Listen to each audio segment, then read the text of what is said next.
Mais avant la sortie de Cyril Tolo, une question déjà pour vous. Je veux savoir, Cyril Tolo fait des sorties sur Internet au compte du ministère des Sports ou alors ce sont des actions personnelles?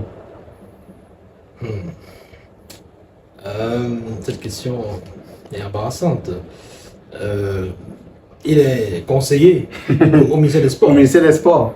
Ouais, Comme tous les aiguisiens qui font des sorties qui ne Non. concernent peut-être qui n'ont aucun rapport parfois par l'Africa Foot. Contrairement à beaucoup d'églisiens, comme vous les appelez si bien, lui, il a une sorte de légitimité, c'est-à-dire que Ok. il parle il parle avec autorité. Ok, Il est conseiller au ministère des Sports. ok. Donc, il Donc, est conseiller du ministre des Sports. ces sorties sont Ça veut considérées dire comme que- les sorties du ministère. Ces sorties sont considérées comme des sorties de quelqu'un qui sait de quoi il parle. Il est la voix du ministère des Sports. Pas forcément. Ok. Alors, quelques minutes après la publication, 44 minutes après la publication de la Fédération camerounaise de football, Cyril Tolo, conseiller technique numéro 2 au ministère des Sports, a fait cette sortie. Réunion avec le secrétaire général de la Fédération camerounaise de football et une partie du staff technique officiel des Lions indomptables mise au point. Ce jour, lundi 13 mai, j'ai accompagné M. Marc Brice, entraîneur-sélectionneur des Lions indomptables, accompagné de son assistant à une convocation du secrétaire général de la FICA Foot. J'en ai profité pour organiser une réunion avec ce dernier portant sur la présentation du nouveau coach des Lions indomptables et de son adjoint, tous mis à la disposition de la Fédération camerounaise de football par le ministre des Sports et de l'Éducation physique. À ma présence, le coach a remis sa liste des présélectionnés au secrétaire général de la FICA Foot. Il lui a également présenté son planning de travail relativement aux échéances à venir. À la fin de cette séance de travail, le secrétaire général de la FICA Foot nous a invités à une photo de famille avec le personnel de la FICA Foot. Voilà, avec le personnel de la FICA Foot, tous non concernés par la réunion et ne faisant pas partie de l'encadrement officiel des Lions indomptables. Cette photo qui circule donne hélas lieu à des interprétations diverses en déphasage avec la réalité. Il convient de souligner que l'objet de cette photo ne remet nullement en cause les très hautes directives de la présidence de la République relatives à l'encadrement technique, administratif et médical de notre équipe Fagnon. Nous tenons à rappeler que le MINSEP reste acquis à la mise en œuvre entière et intégrale des très hautes directives de la présidence de la République concernant l'encadrement technique des Lions indomptables. Une question. Il dit que ces membres, que ces personnes qui étaient sur la photo sont des membres de la Fédération camerounaise de football, le personnel de la Fédération, et qui n'a pas pris part à la réunion. Mais on a vu la vidéo où Marc Brice disait que c'est lui qui va décider. On a vu toutes ces personnes-là, Idriss Carlos Kameni, M. Pago, le sélectionneur adjoint de la FICA Foot, il faut le dire comme ça pour éviter d'heurter les sensibilités. Dans tous les cas, on a vu tous les membres de ce staff-là à cette réunion. C'est vrai qu'on n'a pas vu Cyril Tolo sur les vidéos qui circulent. Qu'appelle-t-on réunion? Est-ce que C'est quoi une réunion? Ce sont des personnes qui se réunissent. Sommes-nous persuadés? Je ne sais pas. Dites-moi, la FICA Foot n'a pas une salle de réunion avec des tables, des chaises dignes de ce nom? Peut-être un bureau un peu plus convivial. Est-ce que c'est ça qu'on appelle la réunion? Je sais Donc, pas. il y a pas... Et Ce que je sais, c'est qu'il y a une vidéo qui circule sur la toile où on aperçoit des gens, parce que tout le monde qui est assis dans une pièce, voilà, est-ce que c'est là que se tiennent les réunions au sein de l'Africa Foot? J'en doute fort, je me pose des questions. Est-ce que cette vidéo n'est pas comme des vidéos qu'on tourne pour illustrer une actualité, mais qui n'a pas été prise pendant le moment crucial, le moment important? Est-ce que les médias, ou alors, bon, écoutez, oui, peut-être le média officiel de l'Africa Foot, peut-être les techniciens de l'Africa Foot peuvent assister à la réunion et également y prendre des images, mais je me pose la question parce que quand l'Africa Foot publie la vidéo, il n'y a pas de son. On aperçoit une vidéo comme ça et il n'y a pas de son. Il n'y a pas de son. Parce que la partie où vous dites que Barbrice a déclaré que c'est lui qui décide, l'Africa Foot n'a pas voulu publier ça. Elle ne peut pas quand même publier ça. Donc c'est venu de quelqu'un d'autre. Donc je me demande, faut-il douter de ce que Cyril Tolo a dit? Faut-il douter de ce que Blaise Djounan, dans son communiqué, a dit? Parce que Cyril Tolo nous fait comprendre qu'il y a eu une réunion et certains membres du personnel de l'Africa Foot n'étaient pas présents. À la réunion. Pourtant, sur les vidéos, c'est lui qui n'était pas présent à la réunion. Si c'était la réunion là-bas. si c'était la réunion, si effectivement c'était la vidéo de la réunion. Parce que dans ces choses, il faut faire attention à la manipulation et aux guerres de communication. J'avais dit, il y a quelques semaines ou quelques jours, que nous sommes là en plein dans une guerre de communication. Et au niveau de l'Africa-Foot, on a l'impression que celui qui tire le plus rapidement, c'est lui qui a raison. C'est-à-dire qu'au niveau de l'Africa-Foot, on se prend pour Lucky Luke. Celui qui est rapide, c'est lui qui a raison. C'est-à-dire que regardez la vitesse avec laquelle ils ont pondu ce communiqué, avec des fautes, des erreurs. Mais l'Africa-Foot a une très bonne communication. Ils sont proactifs en termes de communication. Non, il faut publier, il faut afficher, pendant qu'on parle là, il faut afficher le communiqué de l'Africa-Foot avec les erreurs. Il faut entourer ça, il faut encercler. Les erreurs qu'on y a notées, parce que la date même était erronée. Parce que une réunion se tient le 13, et dans le communiqué, signé du 12. Signé 12 mai, ça veut dire qu'il y a problème. Et on peut noter quand même aussi comme ça d'autres petites coquilles, mais bon, voilà. Donc c'est pour dire que dans la précipitation, dans cette pression d'être les premiers à communiquer, premiers à dire que voilà, premiers. Vous savez que même dans une guerre, la communication joue un rôle très important. C'est-à-dire que, pourquoi est-ce que, selon vous, certains militaires, ou alors certains soldats, je ne sais pas, des armées ou même des mutins, des rebelles, quand ils veulent s'emparer d'un pays, pourquoi est-ce qu'on vise la télévision? Généralement la chaîne nationale. Pourquoi est-ce qu'on vise ça? On l'a vu au Gabon. Parce que dès qu'on y va, dès qu'on prend le contrôle de la télévision, on fait des émissions, là on fait des directs, on dit nous avons pris le pays nous appartient. Alors que dehors, il n'y a même pas, c'est-à-dire qu'il n'a même pas pris même 5 maisons. Il dit qu'il a pris le pays. Que la fédération, et là, quand il dit ça, il est crédible. Et au niveau du palais, on s'embrouille, on est perturbé, on veut fuir parce qu'on se rend compte qu'on a l'impression que, effectivement, tel qu'il le dit là. Donc c'est pour revenir à l'Africa-Foot pour dire il y a une bataille de communication. Donc l'Africa-Foot est en train de manipuler l'opinion avec sa communication. C'est vous qui le dites. Non, c'est une question que je pose. Je ne fais pas d'affirmation. C'est vous le consultant sur ce plateau. C'est moi qui encaisse les coups. Et aussi les bonbons, les fleurs parfois. Alors, il faut dire que certaines rumeurs disent que Cyril Tolo n'était pas à cette réunion-là. Cyril Tolo n'a pas assisté à cette réunion. N'a peut-être pas pris part à des concertations particulières, mais il était présent. Il a été reçu avec... oui, avec Mabrice, on a vu leur arrivée dans les vidéos. Alors, maintenant, il y a un élément. Dans la vidéo qui circule, dans la vidéo dans laquelle Mabrice dit que c'est lui qui décide, on voit quand même qu'il dit qu'il va travailler avec eux. Quand il parle des gens avec qui il va travailler, il montre quand même les gens qui sont dans la salle. Le staff mis sur pied par la Fédération camerounaise de football. Non, il parle de l'Africa-Foot.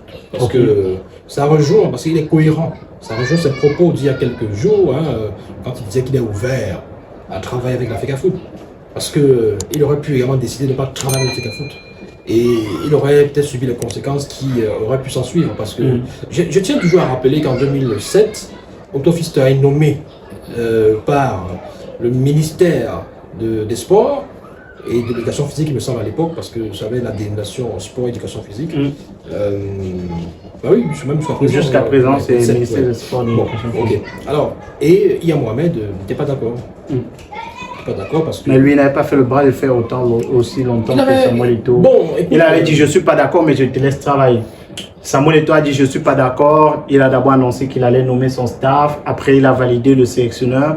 Et il a dit qu'il vide tout le reste. Maintenant, une question peut-être comme ça.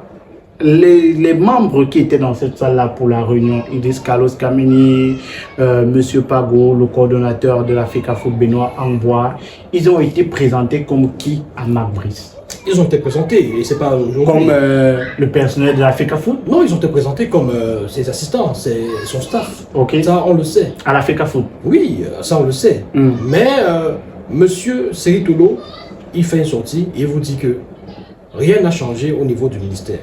Okay. Au niveau de l'État, rien n'a changé. Il dit même que l'objet de la réunion était uniquement la remise de la liste et rien d'autre. Bon, on peut supposer, nous qui n'avons pas été dans le secret des dieux, c'est-à-dire qu'au sein de cette pièce où s'est tenue cette assise-là... Certaines rumeurs disaient que même M. Tolo n'était pas au sein de la pièce. Non, écoutez, Cyril Tolo, Je pense qu'il était présent et il est bien placé pour également restituer ce qui s'est passé. Maintenant, vous savez, il peut arriver que certaines concertations puissent concerner seulement 2-3 personnes. Voilà, même au sein des familles, quand il y a réunion, après il y a des comités voilà, restreints où seulement le père et la mère et peut-être les tantes et tout ça peuvent discuter pendant ce temps les enfants. Donc, si il était bel et bien présent, il sait ce qui s'est passé. Il est bien placé pour dire ce qui s'est passé. Ce n'est pas ceux qui sont sur la toile sur Facebook qui peuvent être mieux placés pour dire, parce que de toute façon, Marbrice, même si Idolo n'était pas présent à la réunion, Marbrice est censé lui donner le compte rendu, ou alors le compte rendu à l'État, ou alors au ministère des Sports. Donc, il sait ce qui s'est passé. Donc, il comprend ce qui s'est passé, raison pour laquelle il a tenu à faire cette précision. Alors, ça plaît ou ça plaît pas aux uns et aux autres, ça témoigne simplement de la position qui est toujours en cours. La position du de l'État. ministère des Sports. Oui, parce qu'il faut quand même dire quelque chose qui est très clair. L'État ne peut pas plier les chines facilement, comme ça, devant... surtout en cette période. On va dire, devant un individu. Parce que il faut quand même aussi, par moment, se dire que la FECAFOOT, actuellement, ce qui se passe, c'est bel et bien la volonté. C'est la volonté, hein, c'est le dessein d'un individu. Mais pourquoi chaque structure fonctionne aussi parfois à l'image de celui qui la dirige. Est-ce que la FECAFOOT aujourd'hui n'est pas en train de mener un combat pour, je vais dire quoi, pour l'autonomie de la Fédération camerounaise de football en termes de gestion? Mais ce n'est pas un combat qui sera bénéfique pour l'avenir. Vous savez, la meilleure des façons pour mener un combat pour l'autonomisation de la fédération, c'est avoir l'argent. Non, c'est de nouer de véritables partenariats, c'est de développer un véritable réseau marketing, c'est de développer une véritable approche marketing et commerciale qui génère suffisamment et qui permet à la FECAFOOT, à la fédération, d'être autonome. C'était un tout petit peu ce vent que quelqu'un nous a vendu pendant la campagne. C'est qui ce quelqu'un? Il s'est attaché les services de Jean Bretagne. Et ils ont fait une campagne, et donc il est bien placé pour dire ce qui n'a pas marché. Il est bien placé pour parler d'arnaque, parce que entre ce qui était promis et ce que nous avons aujourd'hui, il y a un gros fossé. D'après Jean-Bruno Tagné.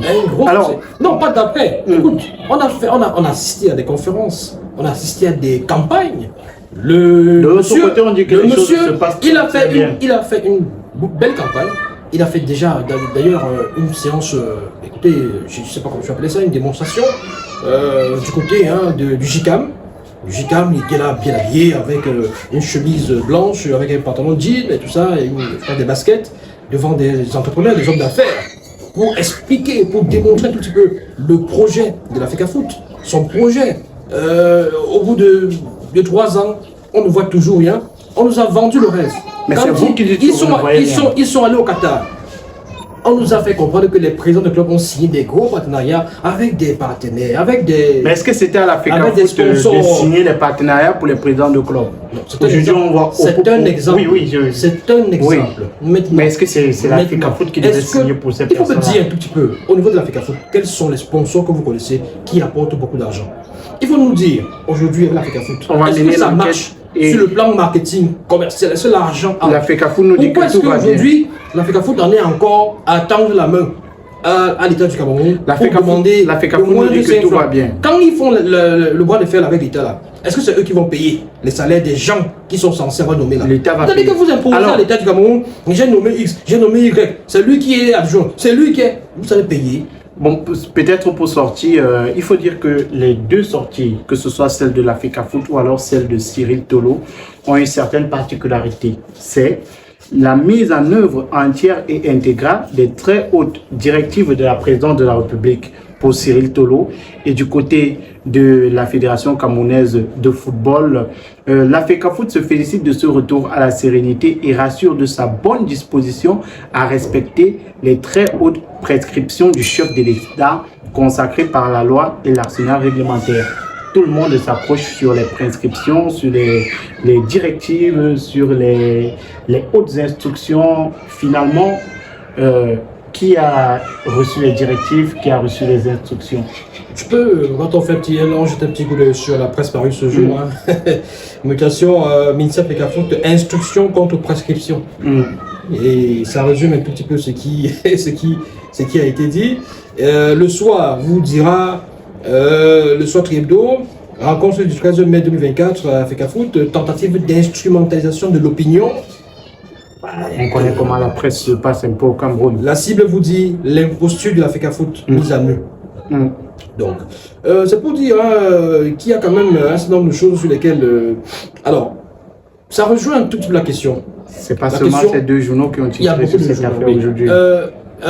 Ça rejoint un tout petit peu la question de savoir si la FECAFOOT n'est pas dans un combat. Tu es dans un combat, on suppose un combat contre le système. Peut-être pas pour le respect des lois.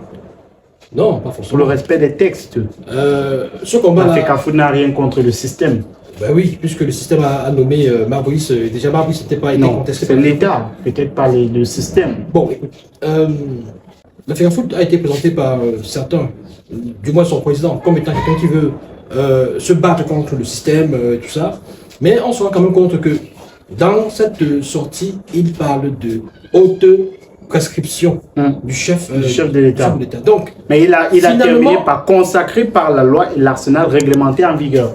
Il ne s'est pas arrêté sur les prescriptions. Non, quand il est allé sur France 24 dire que c'est le chef d'État qui décide, on va pas il fallait qu'il parle de la loi qui consacre ça. Ben oui, il ne faut pas qu'on se contredise. Quelle loi consacre aussi dans le décret de 2014, c'est pas trop quoi, que c'est le président qui décide. Mais c'est comme ça. Et on sait, et par le passé, il en a bénéficié. On sait tous ce qui s'est passé en 2017. On sait que Sidorf a été nommé parce que Samuel Eto'o-Fils a fait un peu voilà, il lui a servi d'agent pratiquement auprès de l'État, auprès du chef de l'État.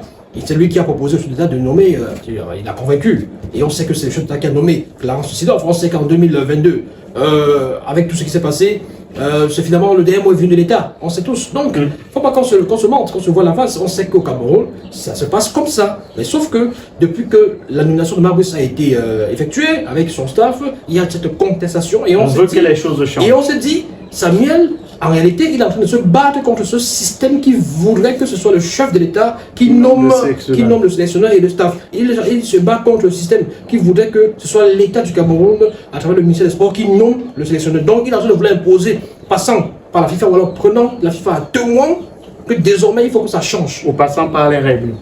Merci Yannick Reynaud.